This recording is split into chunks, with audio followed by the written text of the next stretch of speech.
जय भीम साथियों। बाबा साहब की जीवनी के इस भाग में हम जानेंगे कि पहले राउंड टेबल कॉन्फ्रेंस में बाबा साहब ने अछूतों के लिए राजनीतिक अधिकारों व सामाजिक अधिकारों के लिए अपने दृष्टिकोण को स्पष्ट कर दिया था और दूसरी राउंड टेबल कॉन्फ्रेंस में जाकर पुनः अछूतों के अधिकारों के लिए संघर्ष किया, जिससे अछूतों को भारत में उनके सामाजिक व राजनीतिक अधिकार मिल सके। आप अपने इस साथी को सहयोग करने के लिए इस YouTube चैनल को सब्सक्राइब, लाइक और शेयर करें, जिससे आपका प्यार और स्नेह मुझे मिलता रहे। धन्यवाद। आइए बाबा साहब की जीवनी की शुरुआत करते हैं। अहमदाबाद में कभी डॉक्टर साहब का प्रेमा भाई हॉल में भाषण होता था तो कभी शाहीबाग में। इस प्रकार डॉक्टर अंबेडकर अहमदाबाद में इतने अधिक व्यस्त थे कि उन्हें सोने तक का अवसर न प्राप्त होता। जब आधी रात को सभा में भाषण देने के बाद लौटने तक कुछ अनुयायी जरूर ही साथ में आते और उनका कुछ समय अवश्य ही नष्ट करते। किसी प्रकार डॉक्टर अंबेडकर अहमदाबाद में अछूत विद्यार्थियों के लिए एक छात्रावास स्थापित करके अहमदाबाद से मुंबई आए। मुंबई आने के बाद डॉक्टर अंबेडकर को फिर दूसरी राउंड टेबल कॉन्फ्रेंस में भाग लेने के लिए लंदन जाना पड़ा।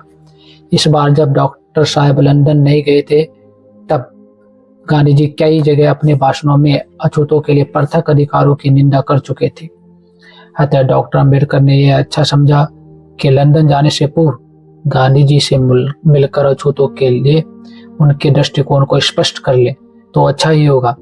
जब डॉक्टर अंबेडकर गांधी जी से मिले तब गांधी जी ने यह साफ साफ कह दिया कि वे अछूतों के लिए पृथक राजनीतिक अधिकारों के पक्षधर नहीं है। गांधी जी की इस बात को सुनकर डॉक्टर साहब यह समझ गए कि इस बार राउंड टेबल कॉन्फ्रेंस में गांधी जी अवश्य ही झगड़ा पैदा करेंगे। वैसे भी डॉक्टर अंबेडकर अपना समय निकाल कर अध्ययन करते ही, किंतु जब गांधी जी का उन्हें रूखा उत्तर मिला तो वे और सतर्क हो गए। सदा की भांति वे भारत से लंदन तक पुस्तकों का अध्ययन करते ही गए। राउंड टेबल कॉन्फ्रेंस के पहले अधिवेशन में सब रिपोर्टिंग पढ़ी गई और पास की गई। परिषद में यह सब ने मान लिया था कि अछूत भारतीय राजनीति में हिंदुओं से अलग अस्तित्व के अधिकारी थे। इस विषय पर अभी तक कांग्रेस के रुख का पता नहीं चला था। आज तक गांधी जी अपने को बहुत छोटा बनने का ढोंग रचते रहे हैं। राउंड टेबल कॉन्फ्रेंस में भी उन्होंने अपने को छोटा बना रहने का ढोंग रचा। कॉन्फ्रेंस में उनके ढोंग का भांडाफोड़ हो गया और यह प्रत्यक्ष रूप से स्थापित हो गया कि गांधी जी अपने प्रतिद्वंदियों पर विजय प्राप्त करने के लिए कितने नीच और घृणित कार्यों की सहायता ले सकते हैं। लंदन में पहुंचते ही गांधी जी जब यह देखा कि मुसलमान और अछूत मिलकर अपने अपने अधिकारों को प्राप्त कर लेंगे, तब वे गुप्त रूप से मुसलमानों के नेता सर आगा खां के पास गए और उनसे कांग्रेस से पैक्ट करने के लिए बातें शुरू की। डॉक्टर अंबेडकर को क्या मालूम था कि वही गांधी जो अछूतों के शुभचिंतक बनने का ढिंढोरा पीट रहे थे, गुप्त रूप से मुसलमानों के पास जाकर उनसे केवल इसलिए पैक्ट करेंगे कि वे अछूतों का साथ छोड़ दें। एक बार लेखक बनोदा जी ने डॉक्टर साहब से पूछा कि क्या राउंड टेबल कॉन्फ्रेंस में गांधी जी की तरह आप भी मुसलमानों या अन्य सदस्यों से मिलने जाया करते थे? डॉक्टर साहब ने कहा, मुझे दूसरों के पास जाने की क्या जरूरत थी जो यह डर रहे थे कि कहीं वे असफल न हो जाएं। वे ही इधर उधर दूसरों से मिलने जाया करते थे। 28 सितंबर 1931 को अल्पसंख्यक कमेटी में अछूतों के लिए हानिकारक बातों को होता देखकर डॉक्टर साहब खतरे को समझ गए और झट उठकर बोलने लगे। इस सभा के समाप्त होने के पहले मैं एक बात कहना चाहूंगा। जहां तक आपकी इस सलाह का संबंध है कि जब समझौते की बात हो रही हो, हर एक संप्रदाय के प्रतिनिधि अपनी अपनी समस्या को उपस्थित करें। इसके विषय में मैं यह कहना चाहता हूं कि हमने जहां तक अछूतों का संबंध है, पिछली परिषद में अछूतों की समस्या को उपस्थित कर दिया। मेरे लिए अब जो काम बाकी है वह इस कमेटी के सामने एक वक्तव्य रखना है जिसमें अछूतों का प्रत्येक स्थान कम से कम कितना प्रतिनिधित्व होना चाहिए, यह रहेगा। इसके अतिरिक्त मैं यह नहीं समझता कि मुझे और कुछ कहना है, किंतु हम आरंभ में ही अपने दृष्टिकोण स्पष्ट कर देना चाहते हैं। मैं नहीं चाहता कि इस प्रश्न पर किसी प्रकार का संदेह रहा जाए। वे जो समझौता करने जा रहे हैं अपने संप्रदाय की और इस कार्य के लिए ही पूर्ण अधिकार के साथ मुखिया नहीं नियुक्त किए गए हैं। गांधी जी का यह जिस दल से वे समझौता करने का प्रयत्न कर रहे हैं, इन दोनों में से किसी का भी जिस प्रकार का प्रतिनिधित्व हो किंतु वे कभी भी इसमें अछूतों की ओर अधिकृत नहीं हो सकते। मैं इस बात को बहुत जोर देकर कह रहा हूँ। दूसरी बात जो मैं कहना चाहता हूँ वह यह है कि वे अधिकार जिन्हें बहुत से अल्पसंख्यकों ने रखा है ऐसे अधिकार हैं। इसके फलस्वरूप किसी भी अल्पसंख्यक और कांग्रेस से या किसी अन्य से कोई समझौता जो अन्य अल्पसंख्यकों के अधिकारों पर विचार नहीं करता, तब जहां तक मेरा संबंध है यह समझौता मुझ पर नहीं लागू होगा। मेरा इस बात से कोई झगड़ा नहीं है कि कोई विशेष दल संतुलन में आ जाए, किंतु मैं बलपूर्वक यह अवश्य कहना चाहता हूँ कि संतुलन चाहे जिसके हाथ में जाए, किंतु यह संतुलन मेरे भाग में से किसी भी अवस्था में नहीं दिया जा सकता। यह मैं पूर्ण स्पष्ट कर देना चाहता हूँ। डॉक्टर अम्बेडकर के इस भाषण के बाद क्या हुआ वह कमेटी की कार्रवाई से मालूम हो सकता है, जिसका कुछ अंश इस प्रकार है। सभापति, किसी भी प्रकार की शंका नहीं करनी चाहिए। डॉक्टर अम्बेडकर, मैंने अपनी स्थिति बिल्कुल साफ कर दी है। सभापति, डॉक्टर अम्बेडकर ने अपनी स्थिति बिल्कुल साफ कर दी है। अपने शानदार साधारण तरीके से इस विषय में उन्होंने कोई शंका की बात नहीं रख छोड़ी है, और यह सब उस समय विचाराधीन होगा जब यह कमेटी फिर बैठेगी। इसके बाद सभा स्थगित हो गई और गांधी जी 7 दिन तक लगातार समझौते की कोशिश व्यर्थ ही करते रहे। जब गांधी जी सिख और मुसलमानों के समझौते को सफल बनाने में असफल रहे, तब लाचार होकर 8 अक्टूबर 1931 को उन्होंने अल्पसंख्यक कमेटी में निम्न भाषण दिया। प्रधानमंत्री तथा मित्रों, मुझे बड़े दुख और नम्रता के साथ सांप्रदायिक समझौते की सफलता के लिए कहना पड़ता है। प्रधानमंत्री और अपने मित्रों का जो बहुमूल्य समय नष्ट हुआ है उसके लिए मैं क्षमा चाहता हूँ। इस समझौते की सफलता का मुख्य कारण प्रतिनिधित्व में ही था। हम में से वस्तुतः सब विभिन्न दलों के चुने हुए प्रतिनिधि नहीं है। हम यहाँ पर सरकारी नामजदगी से आए हैं, यह नहीं। इस समझौते में जिन आदमियों की आवश्यकता पड़ती वे भी यहाँ पर नहीं थे। जब गांधी जी ने यह कहा कि भारतीय प्रतिनिधित्व सच्चा प्रतिनिधित्व नहीं था, तब सबको बुरा लगा। गांधी जी का यह वक्तव्य डॉक्टर अम्बेडकर पर भी पूर्ण रूप से लागू होता था। अपनी स्थिति स्पष्ट करने के लिए डॉक्टर अम्बेडकर खड़े हुए और कहने लगे, प्रधानमंत्री, कल जब हम उस मामूली कमेटी के असफल हो जाने पर सभा से जाने लगे थे, तब यह मान लिया गया था कि अब हम में से किसी को भी ऐसी बातें नहीं करनी चाहिए जिनसे दूसरों के दल पर आघात हो। मुझे दुख के साथ कहना पड़ रहा है कि गांधी जी ने इस समझौते का उल्लंघन किया है। क्षमा कीजिएगा, मुझे अवश्य कुछ कहना ही पड़ेगा। गांधी जी ने प्रारंभ में हमें वे कारण बताए हैं जो समझौते की असफलता के लिए उत्तरदायी हैं, किंतु समझौता क्यों असफल रहा उसके विषय में मेरी दूसरी ही धारणा है, जिससे मैं यहाँ पर कहना नहीं चाहता।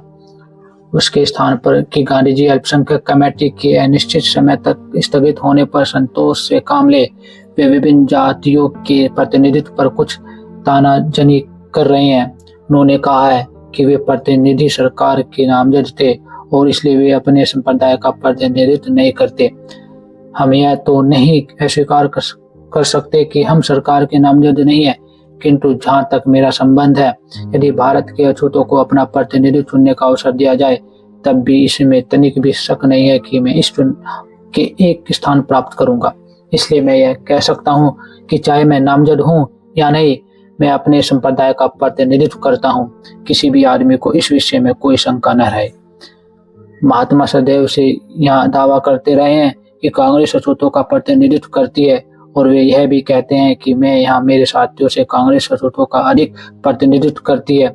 इस दावे का उत्तर मैं यही देना चाहता हूँ कि कुछ गैर जिम्मेदार आदमी, यद्यपि उनकी कोई परवाह नहीं करता, इस प्रकार के झूठे दावे क्या करते हैं।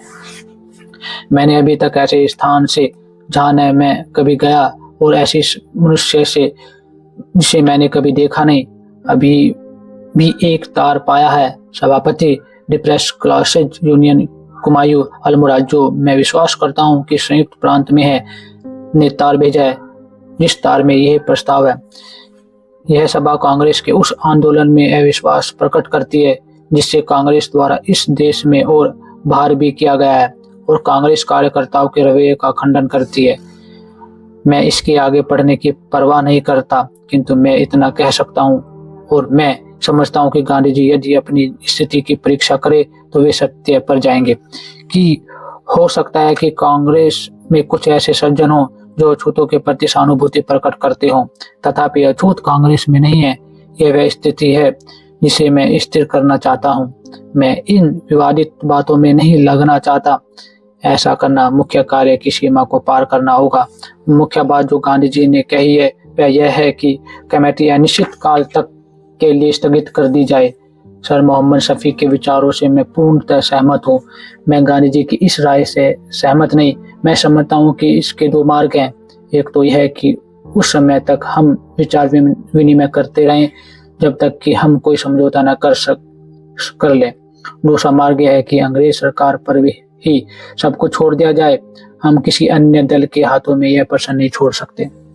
प्रधानमंत्री मुझे अनुमति दें कि मैं एक बात साफ कर दूं। अछूत इस बात के लिए न तो इच्छुक है और न जो कभी उन्होंने ऐसा चाहा है कि समस्त राज्य सत्ता अंग्रेजों के हाथ से भारतीयों के हाथ में आ जाए।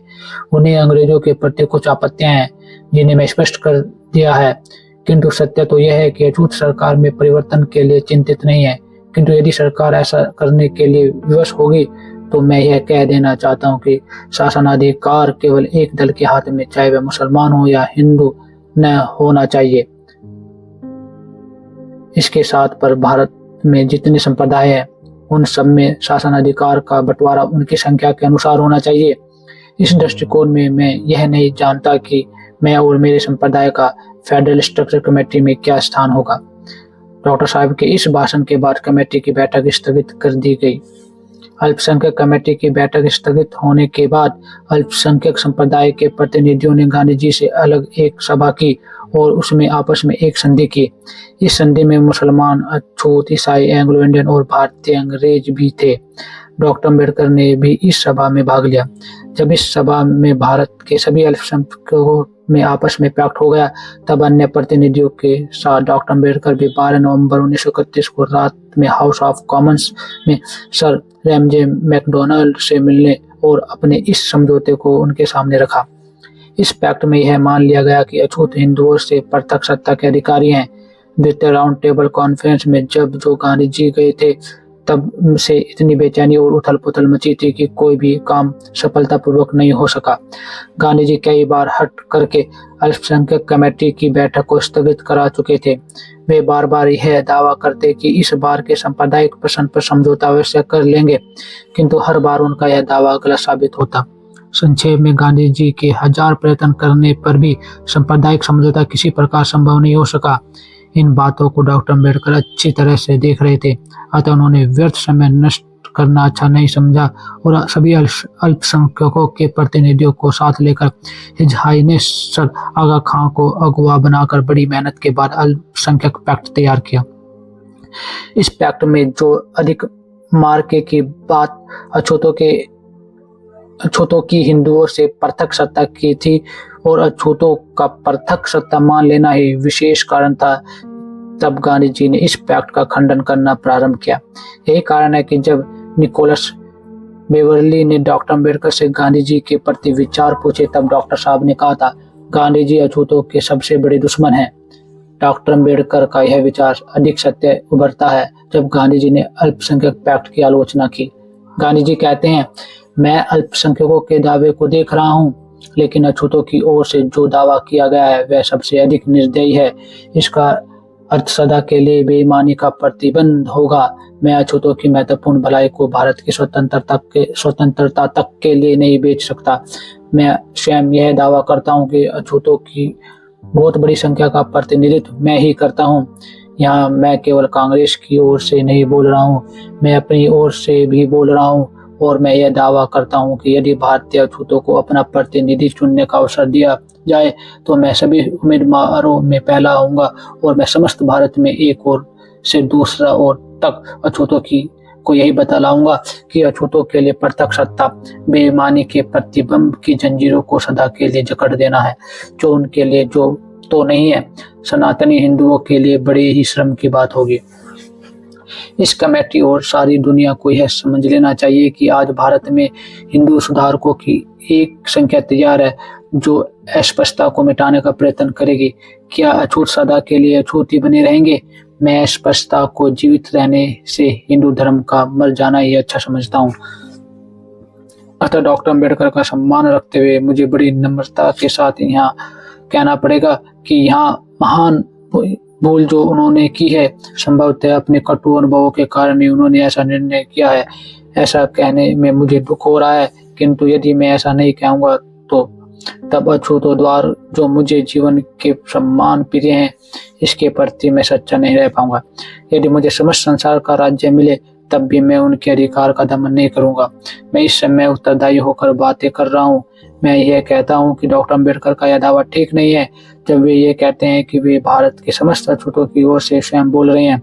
इससे हिंदू धर्म में दो भाग हो जाएंगे, जिससे मैं कभी नहीं चाहता।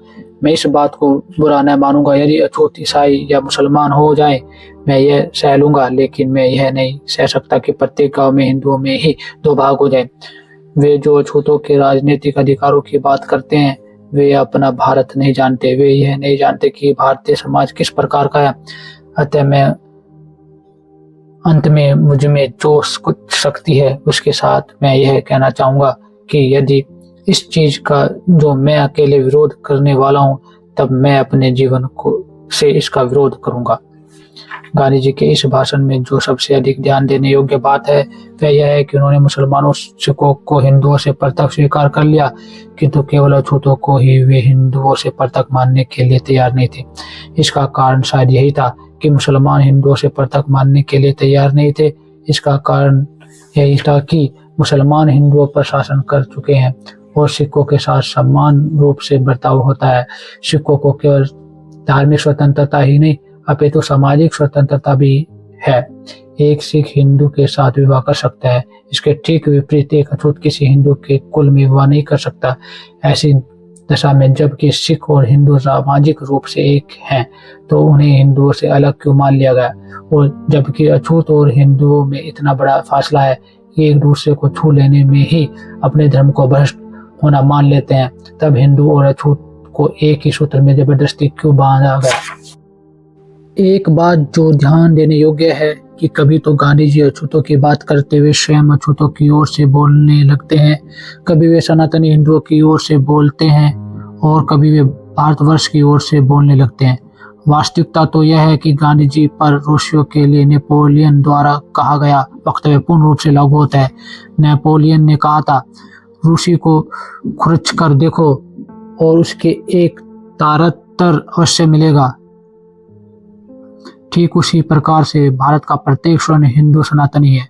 यदि हिंदुओं के विषय में ये युक्ति कहीं जो जाए, यह गलत नहीं होगी। युक्ति यह है कि स्वर्ण हिंदुओं को खर्च कर देखो और उसमें एक सनातनी अवश्य मिलेगा। गांधी जी का उपरोक्त भाषण गांधी जी की हड्डियों को खुरच कर उनके अंदर छिपे हुए सनातनी गांधी को प्रकट करता है। गांधी जी अल्पसंख्यक कमेटी और सारी दुनिया को यह समझा देना चाहते थे कि उस समय भारत में हिंदू सुधारकों की एक संख्या तैयार थी जो अस्पृश्यता के कलंक को मिटाने का प्रयत्न करेगी।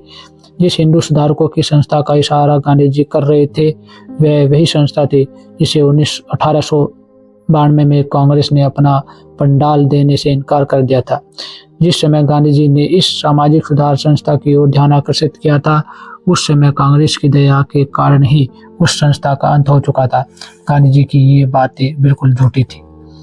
यद्यपि गांधी जी का अछूतों पर राउंड टेबल कॉन्फ्रेंस में यह अंतिम आक्रमण था, तथापि हम यह भी बता देना उपयुक्त समझते हैं कि गांधी जी मुसलमानों की ओर इतना ज्यादा झुक गए थे कि उनकी 14 शर्तों को केवल इसी शर्त पर मानने को तैयार हो गए कि मुसलमान अछूतों का साथ छोड़ दे।